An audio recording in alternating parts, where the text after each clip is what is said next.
So I'm ready to start some of the CNC work. I'm working on the fretboard right now. I already surfaced it down. I didn't show you that.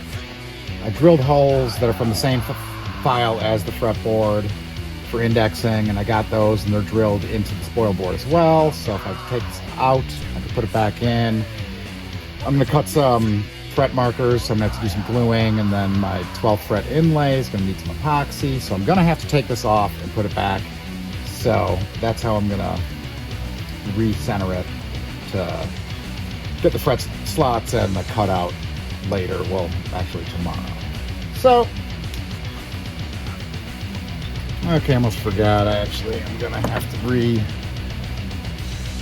recalibrate the Z-axis because I surfaced it. So it's lower than it was.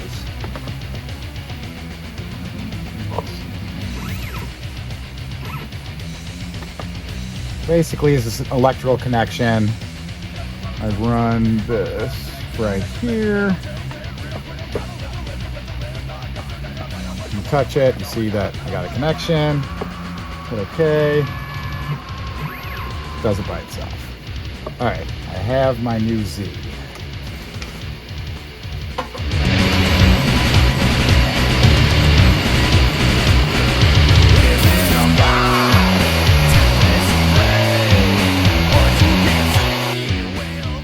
So these are actually the not fret slots. These are just the fret markers. See, they got a slight bend to them.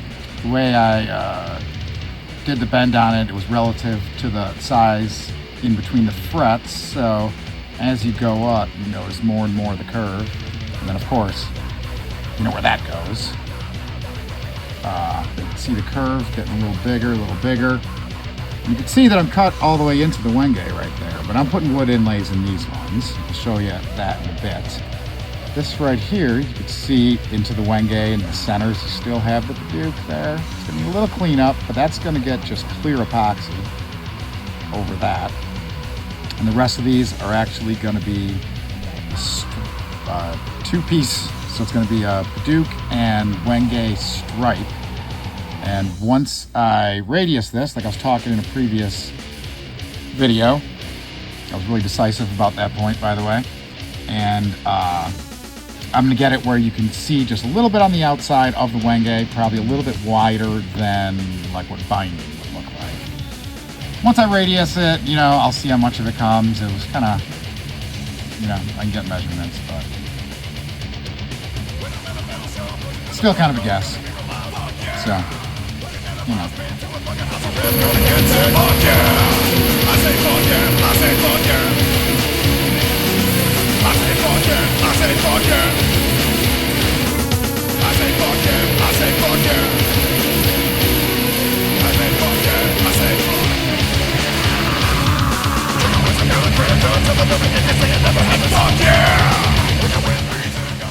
All right, so this is kind of, you know, what the fretboard's going to look like here.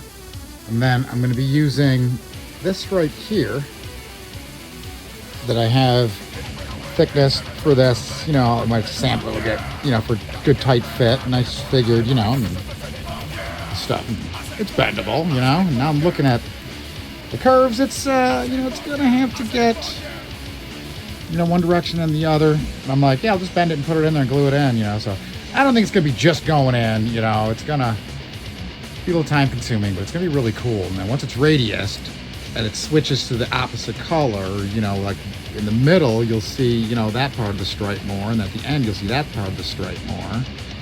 And then from the side, this is already overcut slightly, but from the side, when you're playing it, instead of dots, you know, you'll have, you know, the end of it with both, and that'll be coming through, you know, the Powerosa part, so you'll get both in there. So it'll be cool. The idea is cool, and, you know, I just gotta, once I start radiusing it and stuff, to really see what's gonna happen with it. But I'm gonna try a couple before filming it, because I will have no battery left if I just let this thing roll. So I'll get some footage though. All right, so I got my technique. It's pretty simple. I'm using the thin super glue because you have a little more time before it dries. I'm I'm just going to start on this side here. Make sure that the direction stays the same all the way down. Originally, I was going to decide, like, which way does it go? I'm like, well, most of the Wenge's over here, so keep it closed. But maybe we should accent and be farther. And I'm like, why am I thinking about this? So I just put one in and make the rest of them the same, because it's not really the factor that matters. So I'm going to start like this. Got a mallet. I can start tapping it in, bending it around. Once I get halfway, I'll cut it off, and then just keep manipulating and doing that. So not too bad. The farther I go, the less of a bend there is. So actually, I should have started over here, but I started with the hardest one. But it's good. I purposely smashed it. If it expands in the hole tighter, perfect. So here, I'll show you one.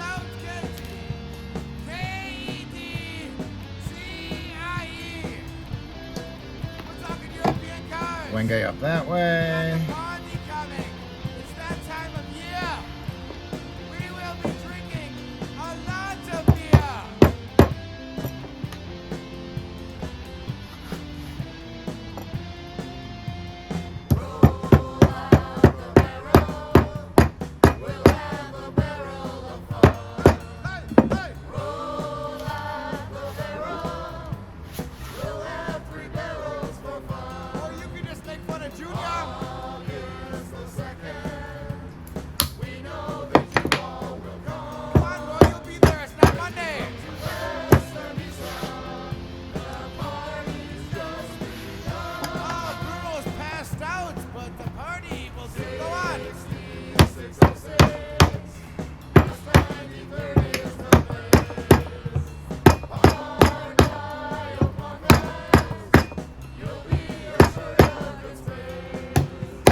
Yes, there we go.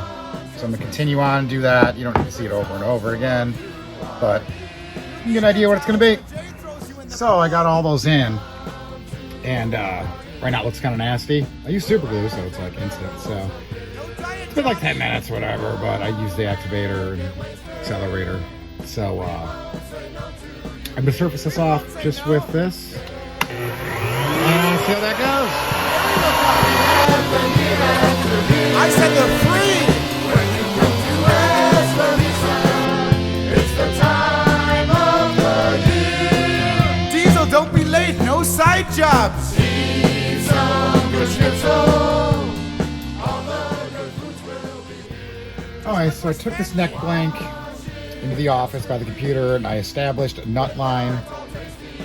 Measured in both directions, make sure everything fits on here, figure out where I can get the index pins in. So the next step is to center the blank onto the machine. So the way I'm going to do this, because I have stripes on the neck, I figured out where my center line was in comparison to the nut line after I figured out everything's working. So I'm going to get this as centered as possible right on the center line.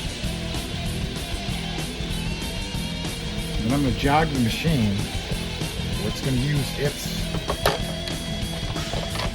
Y-axis. Have that go away. And it's going off center. So now I'm going to go closer to this side and adjust this in.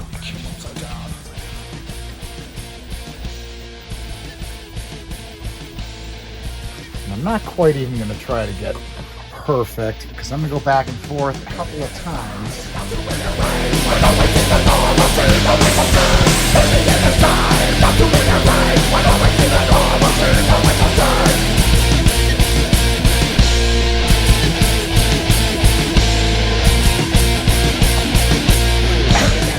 So I'm not sure how good you're going to see this. I'll get a flashlight going. And here on the machine's axis.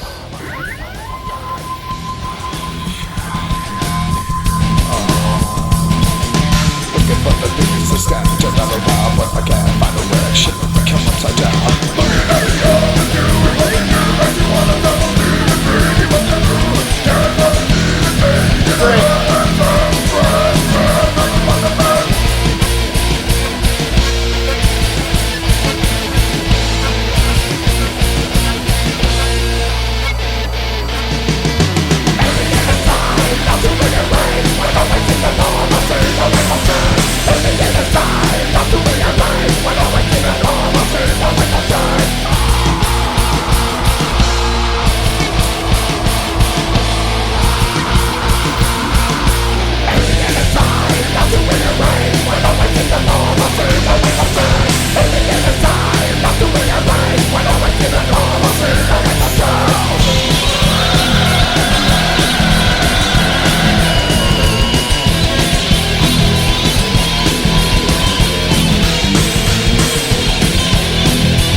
Now accept that I'm a lunatic. We've been going down the line, can't just become a thing that the same mess. I'm a better son. Get up on my tail, please, what it means. Get up on my tail, please. Turn around and be like, I'm not in you. I just believe I'm free, dream, that's a very dream.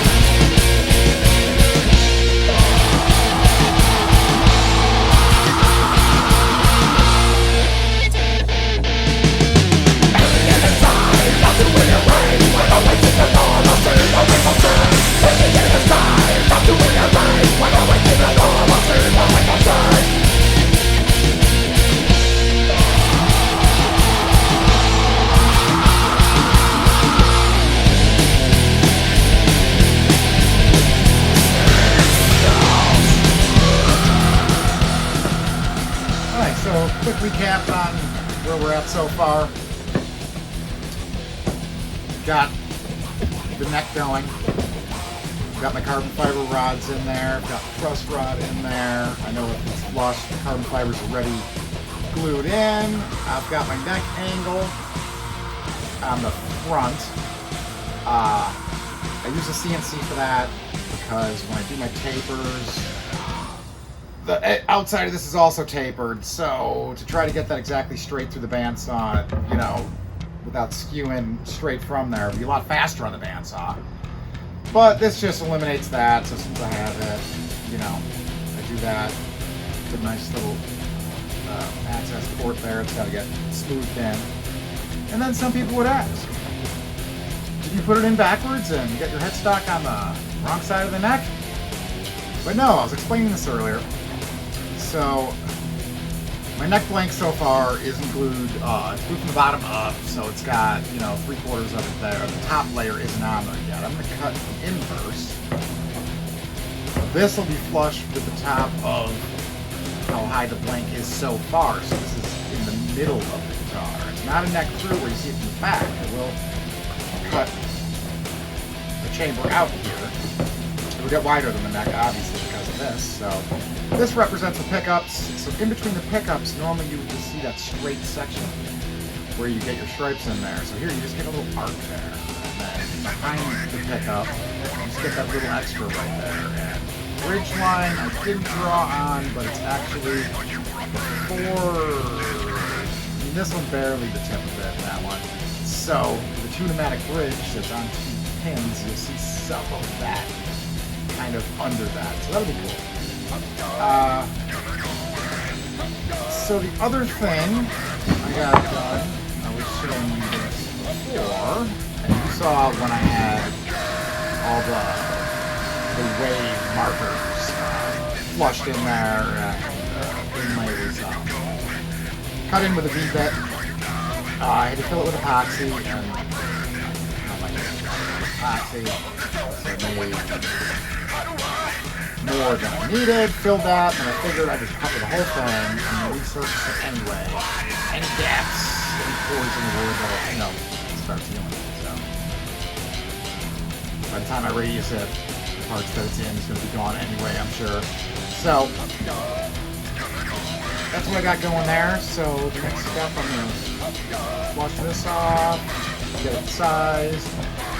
I've got some work to do on the back of this on the machine first, and also in the back I was talking about the string fall away, so this gets cut out. Obviously the overall shape is the last thing that gets cut. My index pins, once I cut it out, aren't touching the neck anymore and it'll move. So any of the main stuff has to get done first before the cutting off, so that's where we are.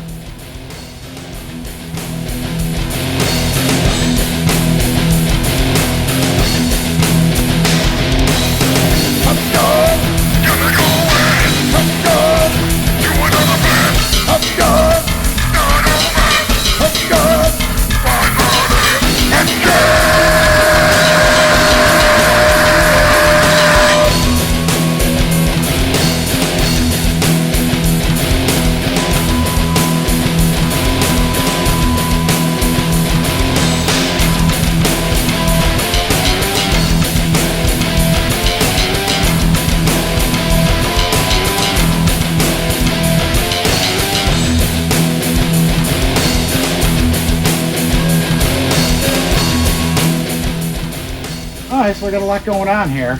You can see, got the contour on there. When I do it on the CNC, I keep everything bigger than it needs to be. So this is about an 1/8 inch, too thick in the center. And, you know, but it's symmetrical. All that's away. Obviously, where this blends in, I'm doing by hand. The volute will be done by hand. You know, you saw the rods in there before. I actually cut the back off with a bandsaw once I had one surface. I actually, on this side, just cut a straight line with the software, so I was able to get the bandsaw straight so it wasn't on that taper like I was talking about before. Where it goes into the body is slightly thinned out right there, so I don't have much points of contact on that level plane that we started with. So I got those 4 patches. I still have my index holes, so I can get it back in this way. I'm gonna cut it out, leave some tabs, and then I'm gonna have to finally get my angle on the back cut. And once I have that, I can get it out of the mold. Mold, billet, what do you call it? I don't know. It's not a mold. Blank. What do you call it?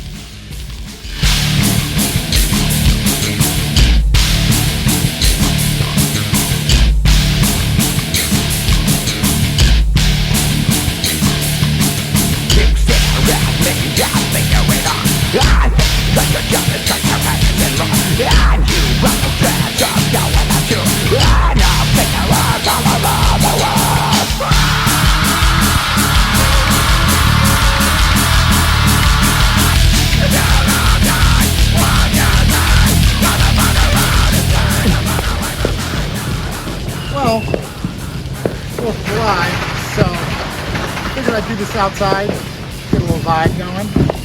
So you can see from the CNC, I started out, you know, I've got a profile.